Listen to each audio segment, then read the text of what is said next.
இரண்டாம் ஆண்டிற்கான அறிவியல் தமிழ் பாடத்திட்டம் தொடங்குகிறது. பெரும்பாலும் பாடநூல்கள் ஆங்கிலத்திலும் தமிழிலும் கற்பிக்கிறார்கள். ஆனால் அறிவியல் பாடத்தை தமிழே கற்பித்தால் மாணவனுடைய சிந்தனை திறன், ஆற்றல் வளம் பெருகும் என்பதனை இந்த பகுதி எடுத்துரைக்கிறது. இந்த பாடத்திட்டத்தை நடைமுறைப்படுத்தும் வகையில் பாடநூல்கள் தேவை. அவ்வகை நூல்கள் போதிய அளவு இல்லை என்றால் தற்காலிக ஆரம்ப பள்ளிக்கூடத்தில் உபாத்தியாயர்கள் இங்கிலீஷ் புத்தகங்களை துணையாக வைத்துக்கொண்டு அவற்றில் உள்ள பொதுப்படையான அம்சங்களை மாத்திரம் இயன்ற வரையில் தேச பாஷையில் தேசந்தோறும் ஒவ்வொரு மொழி இருக்கும், தேசந்தோறும் பாஷைகள் வேறு. இந்த வரிகளுக்கு கீழே தான் ரசாயனம் கற்பிக்கும் தன்மை மேலே குறிப்பிட்டு தந்துள்ளார். அறிவியல் பாடத்தை கூட தமிழில் கற்பித்தால் மாணவருடைய வளர்ச்சி திறன், ஆற்றல் பெருகும் என்பதனை இந்த பாடம் எடுத்து சொல்லுகிறது. தமிழில் மேலை நாட்டு கல்வி முறையை பயிற்றுவிக்கும் நோக்கில் சில நூல்கள் பாரதி காலத்துக்கு முன்பே வெளிவந்துள்ளன.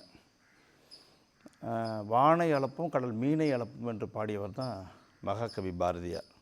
1832 இரேனிஸ் பாதிரியார் பூமி சாஸ்திரம் என்கிற நூலை தமிழர் அறிவு பெறுவதற்காக வெளியிட்டார்.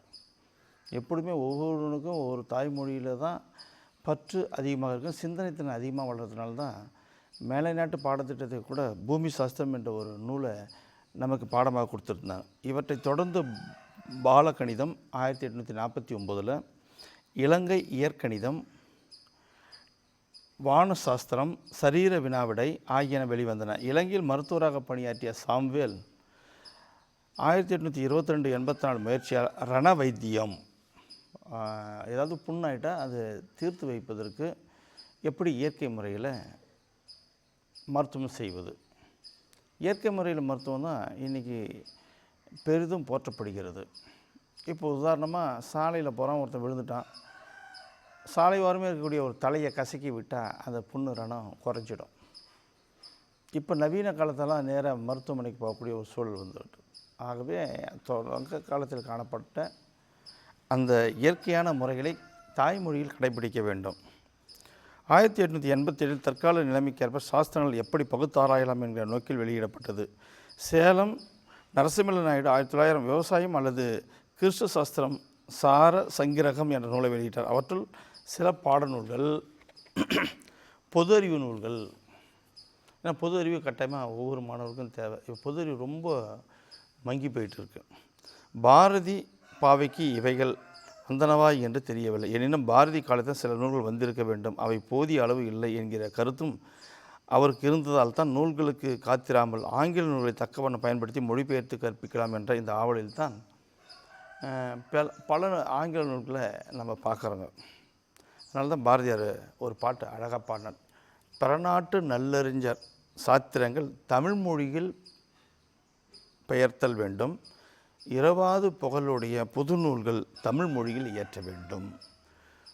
நூல் எழுதுவது என்பது சாதாரண செய்தி அல்ல, அது ரொம்ப மிக கடினமான பகுதி. ஆகவே பிறநாட்டு மேலை நாடுகளிலோ அல்லது நல்லவர்கள் எழுதிய நூலை நம்ம மொழியில் எழுதி அது வெளியிட்டால் நம்ம மொழியில் காணப்படும் பல்வேறு சிறப்பு அம்சங்களை படித்து புரிந்து கொள்ள முடியும். புத்தம்புது கலைகள் பஞ்சபூத செயல்களின் நுட்பங்கள் கூறும் மெத்த வளருது மேற்கே. ரொம்ப அருமையான பாடல் இது, நல்ல நினைவில் கொள்ள வேண்டும். புத்தம் புதிய கலைகள், புது புது வகையான கலைத்திறன், பஞ்சபூத செயல்களின் நுட்பங்கள் கூறும் மெத்த வளருது மேற்கே. அந்த மேன்மை கலைகள் தமிழினில் இல்லை, சொல்லவும் கூடுவதில்லை, அவை மெல்ல தமிழினிச்சாகும். அந்த மேற்கு மொழிகள் புவிமிசை ஓங்கும் என்றந்த பேதை உரைத்தான். அந்த வசையென எய்திடலாமோ சென்றிடுவீர் எட்டு திக்கும் கலை செல்வங்கள் யாவும் கொணர்ந்திங்கு சேர்வீர் என்ற பேதை உரை கேட்ட குமரிய நெஞ்சத்தோடு தமிழர்களுக்கு அழைப்பி விட்டார். குமரிய நெஞ்சத்தில் நம்பிக்கை துளிர்த்து அதனைத்தான் இறுதியில் தந்தை அருள் வழியாலும் இன்று சார்ந்த புலவர் தவ வழியாலும் இந்த பெரும்பழி தீரும் புகழ் எரிப்பு மிசை என்றும் இருப்பேன் என்று தமிழ்த்தாய் சொல்வதாக எழுதினார் பாரதியார். இந்த நம்பிக்கை வீணாக போகவில்லை. அறிவியலை தமிழில் சொல்ல பாரதிக்கு பின் நூற்றுக்கணக்கான அறிவியல் பாடநூல், பொதுமக்கள் நூல்கள், கலைச்சொல் அகராதிகள், அறிவியல் தமிழ் இதழ்கள் வெளிவந்தனம் உள்ளன. மதுரை தமிழ்ச்சங்கம் போன்ற அமைப்புகள் அறிவியல் தமிழ் வளர்க்கப்பட வேண்டும் என்று, ஏன்னா இப்போ அறிவியல் தமிழ் கொஞ்சம் தேக்க நிலையில் தான் இருக்குது. அறிவியல் தமிழ் வளர்ந்தால் தான் நாட்டில் பெரிய நிலையாக இருக்கும்.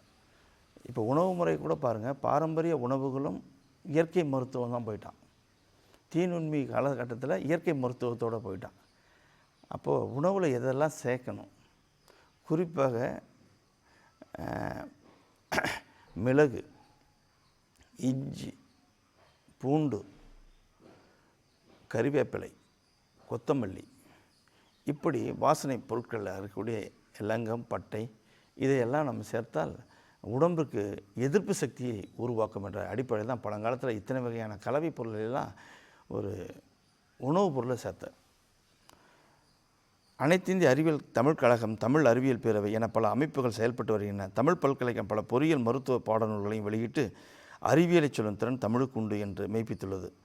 வேறு சில பல்கலைக்கழகங்களிலும் அறிவியல் நூல்களை தமிழில் வெளியிடும் பணியை நன்கு செய்து கொண்டிருக்கின்றன. மின்னணு சாதனங்களும் தம் பங்கை சிறப்பாக ஆற்றி வருகின்றன. எனவே தமிழ்தாயின் நோக்கமான புவிமிசை என்றிருப்போன் என்று எதிர்பார்த்தபடி நன்கு நிறைவேற்றி வருகிறது. புவிமிசை நின்றிருப்போன், நம்ம பூமியில் எல்லா வளங்களும், அதனால தான் என்ன வளம் இல்லை இந்த திருநாட்டில், ஏன் கையை ஏந்த வேண்டும் வெளிநாட்டில் என்று பாடலையும் பாடினான்.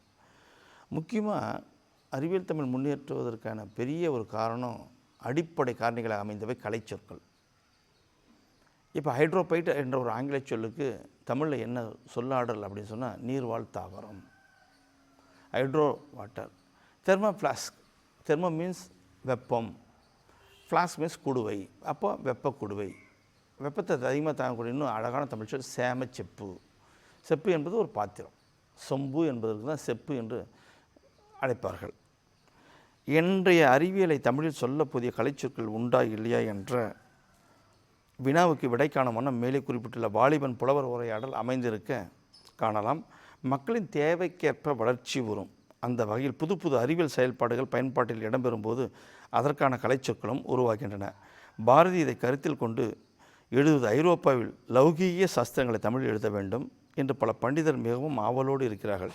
ஏற்கனவே சில பகுதிகளின் ஆரம்பம் தமிழில் மொழிபெயர்த்திருக்கிறது. இந்த முயற்சி மேன்மேலும் வளரும் முடிப்பதற்காக ஒரு பண்டித சங்கம் ஏற்படுத்தக்கூடும். இதற்கெல்லாம் முன்னதாக பண்டிதர்கள் செய்து வைக்க வேண்டிய அடிப்படை காரியம் ஒன்றுண்டு கூடி வரை சாஸ்திர பரிபாஷையை நிச்சயப்படுத்தி வைத்தால் பிறகு மொழிபெயர்ப்பு தொடங்குவோருக்கு அதிகம் சிரமம் இருக்காது. நாம் எல்லாருமே சிதறுண்டு இருக்கக்கூடிய அனைத்து நூல்களையும் ஒரே இடத்துல மையப்பொருளாக எடுத்து வந்தால் அத்தனை ஆங்கில நூல்களையும் நம்மால் மொழிபெயர்த்து விட முடியும். அரிதறிது மானிடராய் பிறத்தல் என்ற அவை வாக்குக்கேற்ப அரிதறிது நூல்கள் கிடைப்பது அரிது என்ற ஒரு புது வாக்கியத்தை நம்ம உருவாக்கி விடலாம். நூல்களை சேகரிக்கணும். அதில் காணப்படக்கூடிய ஆங்கில சொற்களுக்கு இணையான தமிழ்ச்சொல்லை உருவாக்கினா சிறப்பாக இருக்கும். ஒரு மொழி வளர்ந்துருக்குதுன்னு சொன்னால், ஒரு ஆள் வளர்ந்துருக்கான்னு சொன்னால் உயரத்தை வச்சு சொல்லிடலாம், உடம்பை வச்சு சொல்லலாம். ஒரு மொழி வளர்ந்துருக்குன்னா புதிய புதிய கலைச்சொற்கள் அங்கே உருவாக்கப்பட்டிருக்க வேண்டாம். அப்போது தான் அந்த மொழி வளர்ந்த மொழி. இப்போது தமிழக அரசு சொற்குவை திட்டமே ஒன்று ஏற்படுத்தி புதிய புதிய கலைச்சொற்களை, இப்போ உதாரணமாக வாட்ஸ்அப்னு சொல்கிறோங்க, ட்விட்டர்னு சொல்கிறோங்க, யூடியூப்னு சொல்கிறோங்க. இதுக்கெல்லாம் சரியான தமிழ்ச்சொல் உங்களுக்கு தெரிகிறதான்னா யூடியூப் தான் சார், ட்விட்டர் தான் சார் அப்படின்னு சொல்கிறோம். அது சரியான பதிவுகளை நாம் பதிவிட்டால் நம்முடைய மொழியினுடைய வளர்ச்சி ரொம்ப அழகான மொழி, ஆற்றல் மிகுந்த மொழி, எழுச்சியான மொழி, உணர்ச்சியான மொழி அப்படின்னு பல முறையில் நம்முடைய தமிழ் மொழியை அடுக்கி சொல்லலாம். அந்த வகையில் மானச்செல்வங்களுக்கு கலைச்சொற்களை நீங்கள் கண்டறிதல் வேண்டும். நாளொரு மேனியும் பொழுதொரு வண்ணமும், ஒரு நாளைக்கு ஒரு கலைச்சொல், ஒரு சொல்லுக்கு ஒரு தமிழில் பொருள், அல்ல தமிழுடைய சொல்லுக்கு இணையான ஆங்கில சொல் கண்டறிதல். இப்படி புதிய சொற்களை கண்டறியும் போது தான் நமக்கும் ஒரு மகிழ்ச்சி இருக்கும். தினந்தோறும் புத்தாடை உடுத்தி கொள்வது போல், புத்தாடை என்று சொன்னால் புதிய துணி அல்ல, அந்த துணியை துவைத்து போட்டு ஒழுங்குபடுத்தி நம்ம அணிந்து கொள்வது கூட புத்தாடை தான், புதிய ஆடை. அதே போல் புதிய எண்ணங்கள், புதிய புதிய எண்ணங்கள் உருவாக்க தான் அத்தகைய சிறப்பு நாம் பெற்றிருக்க வேண்டும். அப்பொழுது தான் நமக்கு பெரிய சிறப்பு.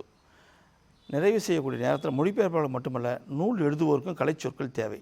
கலைச்சொல் என்பது என்ன, அதான் மிக முக்கியம். ஏற்கனவே நடத்திய பாடத்தில் நான் கலைச்சொல்ல கணிதம், இயற்பியல், வேதியியல், உயிர் தொழில்நுட்பவியல், மானிடவியல் போன்ற பல தரப்பில் இருக்கக்கூடிய கலைச்சொற்களை எடுத்து ஒரு பட்டியல் கொடுத்து உங்களுக்கு படம் பிடித்து காட்டியிருந்தேன். ஆனால் முதல்ல கலைச்சொல்னால் என்ன, ஆங்கில சொல்லுக்கு இணையான தமிழ் சொல்லை கண்டறிவது, புதிய புதிய சொற்களாக இருக்கணும், எளிமையாக இருக்கணும், புரிந்து கொள்ளக்கூடிய வகையில் அத்தகைய கலைச்சொற்கள் இருந்தால் அதுவே கலைச்சொல்லாகும். அது குறித்து ஏன் இப்படி ஒரு பட்டிமன்றம் ஒரு சிலருக்கு எழலாம். இதை இன்றும் பாரதி மனதில் உள்வாங்கி கலைச்சொல்லுக்கு மிக பொருத்தமான இன்றும் பலரால் ஏற்றுக்கொள்ளக்கூடிய ஒரு வரைவிலக்கணத்தை தந்துள்ளார்.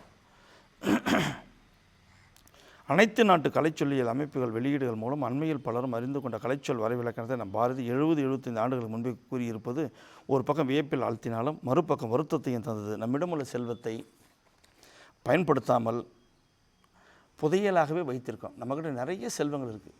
இப்போ சமைக்கிறாங்க, சமைச்ச போதுமா பரிமாறதான் மிக முக்கியம். எத்தனை சொற்கள் புதையலாக இருந்தாலும் கூட அது வெளிவரும்போது தான் அதனுடைய சிறப்புத்தன்மை வெளிப்படும். இணருழ்த்த நாரா மலரணையர் கற்றது அஃது விரித்துறையார் என்று நம்முடைய வள்ளுவர் பெருந்தகை எடுத்து சொல்லுவார். கொத்து கொத்தாக பூக்கள் மலர்ந்திருந்தாலும் மனமில்லாத பூக்களை யாரும் சூடிக்கொள்வதில்லை. அத்தகைய மனத்தை வெளிப்படுத்துவதற்கு தான் இத்தகைய கலைச்சொல்லாம் ஒரு மொழிக்கு தேவை என்பதை எடுத்து பேசுவார். பாரதி தரும் வரைவிலக்கணம் பரிபாஷை, சங்கேதம், குழுவுக்குறி என்று 3 சொல்லும் ஒரே பொருளை பரிபாஷை, சங்கேதம், குழுவுக்குறி, அதாவது ஒருவித கூட்டத்தார் ஒரு சாஸ்திரக்காரர் விஷயர்த்தம் தோன்றும்படி உடன்பட்டு வழங்கும் பொது வழக்கமில்லாத சொல். when scientist communicates and compares his or findings with the others, it's through a specialized vocabulary used in a general agreed upon way என்ற விளக்கத்தை ஒப்புநோக்கலாம். Dictionary of science introduction. பரிபாஷை ஒரு குழுவுக்குள் வழங்கும் சொல். அது விஷயர்த்தமுடையது. பரிபாஷையும் அதன் விஷயர்த்தமும் குழுவின் இசைவுக்கு உடன்பட்டவை. பரிபாஷை பொது வழக்கில்லாத சொல், கலைச்சொல். பொது வழக்கில் இல்லாது குறிப்பிட்ட துறை சார்ந்தவர்களால் புரிந்து கொள்ளக்கூடியது, தனக்கென பொருள் சிறப்புடையது என்ற 3 மிகவும் முக்கியமானவை. ஆறு, மலை, காடு, அடி, பிடி என்பன எல்லோருக்கும் தெரிந்த பொது வழக்கில் உள்ள சொற்கள். நகலி, உருபன், உடல், இயங்கியல் முதலியன குறிப்பிட்ட சிலருக்கு புரியக்கூடிய சிறப்பு பொருள் கொண்ட சொற்களாகும். அறிந்த பொது சொல்லி இதுவே உயிர் 12 மெய் 18 என்னும்போது உயிர் என்பது உயிரெழுத்துக்களை வவல்ஸ் இப்படி நமக்கு குறிப்பிடும். ஆகவே புதிய கலைச்சொல்லை கண்டறிவது தான் நம்முடைய மிகப்பெரிய பயன்பாடு என்பதனை சொல்லி இனி வரக்கூடிய காலகட்டத்தில் புதிய கலைச்சொற்களும் கலைச்சொற்கு உருவாக்கக்கூடிய முறைகளையும் நாம் பார்க்கலாமா? நன்றி மாணவர்களே.